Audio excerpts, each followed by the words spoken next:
And how are direct insights different from scientific knowledge or similar? Hugely, hugely different. They're completely different. Scientific knowledge is knowledge. It's knowledge. Consciousness is not knowledge. It's you. It's different. See, knowledge is something that comes to me again. You see? See, you become conscious of knowledge. You learn something, which is fine. See? But that's an experience. That's something that comes to you.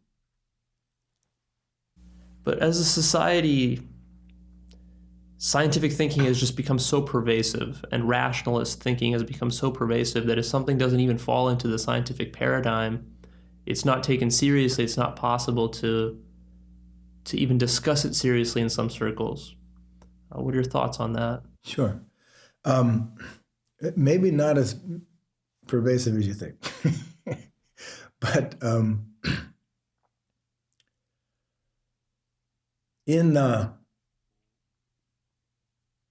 out of the Dark Ages, at some point, with we call the Enlightenment, right? The Renaissance, see, which is not what I'm speaking about when I speak about enlightenment, came science. And it was a struggle for science to exist because science seemed to be antithetical to religion, and religion was the dominant form of knowledge at that time, or beliefs. And so as science took off, there was this contrast between religion and science. And so in order for science to exist in the beginning, it had to basically say, well, we're not handling that matter. See, we're not handling what's ultimately true. You guys are. See, so that, they didn't burn them in a stake or something. In any case, science unwittingly, without thinking about it, I think came to a conclusion that direct consciousness wasn't possible. Only indirect knowledge through experimentation and validation and stuff like that was possible. Now that's science's job, and if it's doing its job, which, the scientists who do their job do it with dispassion and openness and try to discover as best they can what's true indirectly through experimentation and whatnot.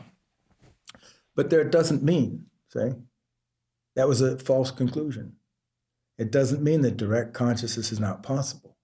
So even in a scientific community, you could open up the possibility of direct consciousness. You just wouldn't know how to do experiments. And by direct consciousness, you literally mean that if I'm sitting here and I'm looking at a cup, that to grasp what the cup is really, because it's within my awareness, that I am literally becoming the cup in a sense. But my sense of self now has to change because usually it doesn't include being a cup or it even being possible to become a cup. Yes. But now, let me clarify. You wouldn't become a cup, okay? Now I am a cup, now I'm a teapot, right? You would grasp what's true, So you'd be as if one with the cup, whatever cup is, which may not be a cup. There may be no cup there, but you'd grasp what's really true about that. And yeah, that would be different.